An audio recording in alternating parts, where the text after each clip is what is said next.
ചുരുങ്ങിയ വാക്കിൽ പറയാൻ ഉദ്ദേശിക്കുകയാണ്. നമ്മളെല്ലാം ചർച്ച ചെയ്തുകൊണ്ടിരിക്കുന്ന ശബരിമല യുവതീ പ്രവേശം അത് മാത്രമല്ല സുപ്രീം കോടതി ജഡ്ജ്മെന്റിലുള്ളത്. സത്യം നമ്മൾ മനസ്സിലാക്കണം. അതിൽ ഒന്നാമത്തെ വിഷയം ഇവിടെ മുമ്പ് പലരും സൂചിപ്പിച്ചതുപോലെ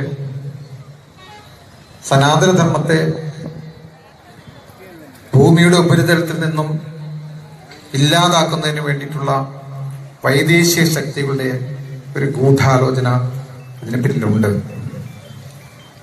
ഈ പെറ്റീഷൻ സുപ്രീം കോടതിയിൽ കൊടുത്ത ഇന്ത്യൻ യങ് ലോയേഴ്സ് അസോസിയേഷൻ എന്ന സംഘടന, അതിന്റെ പ്രസിഡന്റായിരുന്ന നൌഷാദ് എന്തിനു വേണ്ടിയാണ് ഈ സംഘടന രൂപീകരിച്ചത്, ആരായിരുന്നു ഈ പെറ്റീഷൻ കൊടുത്ത 5 പേര് എന്നുള്ളതൊന്നും വേണ്ട തരത്തിൽ ചർച്ച ചെയ്യപ്പെടുന്നില്ല എന്നുള്ളത് സങ്കടകരമായ ഒരു വസ്തുതയാണ്. നമ്മൾ അറിയേണ്ട ഒരു കാര്യം, പെറ്റീഷൻ കൊടുത്ത 5 വനിതാ അഡ്വക്കേറ്റന്മാരിൽ 3 പേരും കേസിൽ നിന്ന് പിന്മാറിയ ഒരു കേസാണിത്. ആ സത്യം സുപ്രീം കോടതി പോലും വേണ്ട തരത്തിൽ കണ്ടില്ല. അവർ സുപ്രീം കോടതിയിൽ നിന്നും പുറത്തേക്ക് ഇറങ്ങി വന്ന് ഈ കേസിന്റെ വിസ്താരം നടക്കുന്ന ഒരു ദിവസം പുറത്തേക്ക് ഇറങ്ങി വന്ന ഈ 3 വനിതാ പെറ്റീഷണേഴ്സ്, അഡ്വക്കേറ്റ്സ് ആണ് 3 പേര്. അവർ പറഞ്ഞത്, ഞങ്ങൾ തെറ്റിദ്ധരിക്കപ്പെട്ടു, നൌഷാദ് ഞങ്ങളെ തെറ്റിദ്ധരിപ്പിച്ചു, ഇതിന്റെ പിന്നിൽ ഒരു ഗൂഢാലോചനയുണ്ട് എന്ന് വരെ പത്രമാധ്യമങ്ങൾക്ക് മുമ്പിൽ അവർ പറഞ്ഞു.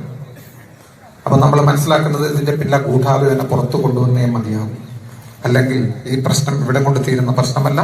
തുടരെ മുമ്പ് പലരും സൂചിപ്പിച്ചതുപോലെ സനാതന ധർമ്മത്തെ ഇല്ലാതാക്കുന്ന ബഹുമുഖ പദ്ധതികളുടെ ഒരു ചെറിയ പദ്ധതി മാത്രമാണ് ശബരിമല കേസ്. അതുകൊണ്ട് അതിന്റെ ഗൂഢാലോചനയിലേക്ക് നമ്മൾ കടക്കേണ്ടതായിട്ടുണ്ട്. 1.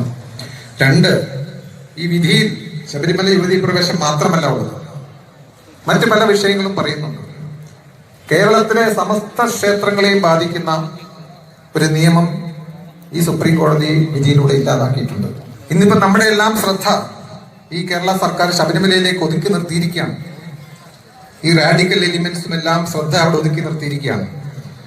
ഇനിയും ആ വിഷയം നമ്മൾക്ക് അനുകൂലമായ തീരുമാനം ഉണ്ടായാൽ പോലും ഈ സമസ്ത എല്ലാ ക്ഷേത്രങ്ങളെയും ബാധിക്കുന്ന 1965 കേരള നിയമസഭ പാസാക്കിയ, ഐകകണ്ഠേന പാസാക്കിയ Hindu place of public worship authorisation of entry act 1965 section 3B എടുത്തു കളഞ്ഞിട്ടുണ്ട്. അതായത് ഏതു സമയത്തും യുവതികൾ ക്ഷേത്രത്തിൽ പ്രവേശിക്കാമോ, അതിന് ചില നിയന്ത്രണങ്ങളായിരുന്നു. ആ നിയന്ത്രണങ്ങൾ പൂർണ്ണമായിട്ടും എടുത്തു കളഞ്ഞിട്ടുണ്ട്. അതിന്റെ അടിസ്ഥാനത്തിൽ ഈ കഴിഞ്ഞ മാസങ്ങളിൽ തന്നെ പല ക്ഷേത്രങ്ങളിലും ചില സംഭവങ്ങൾ ഉണ്ടായിട്ടുണ്ട്. സമയക്കുറവുകൾ ഞാൻ അതിലേക്കൊന്നും കടക്കുന്നില്ല. അതുകൊണ്ട് ആ നിയമവും പുനഃസ്ഥാപിക്കപ്പെടേണ്ടത് തന്നെയാണ്. ശബരിമല അനുകൂലമായ ഒരു വിധി ഉണ്ടായതുകൊണ്ട് പ്രശ്നം പരിഹരിക്കപ്പെടുന്നില്ല. 3-ാമത്തെ കാര്യം, ഇതേ വിധിയിൽ നമ്മുടെ ദേവീ ദേവന്മാർക്കുണ്ടായിരുന്ന അവകാശങ്ങളെ ഇല്ലാതാക്കിയിട്ടുണ്ട്. ഏതു സമയവും നമ്മുടെ ക്ഷേത്രത്തിന്റെ സ്വത്തിനെ ചൊല്ലിയുള്ള പ്രശ്നങ്ങൾ ഉണ്ടാകാം. ഇതുവരെ ക്ഷേത്രം ദേവീ ദേവന്മാർ ഒരു മൈനർ എന്നുള്ള രീതിയിൽ അതിന്റെ പിതാവിന്റെ സ്ഥാനം തന്ത്രിക്കായിരുന്നെങ്കിൽ ഇന്നതില്ലാതായിട്ടുണ്ട്. അതുകൊണ്ടാണ് കോടതി ഈ തീരുമാനമെടുക്കാൻ ഇടയായത്. 4-ാമത്, ഈ ക്ഷേത്രം ഒരു പബ്ലിക് പ്ലേസ് ആയി മാറിയിട്ടുണ്ട്, പൊതുസ്വത്തായി.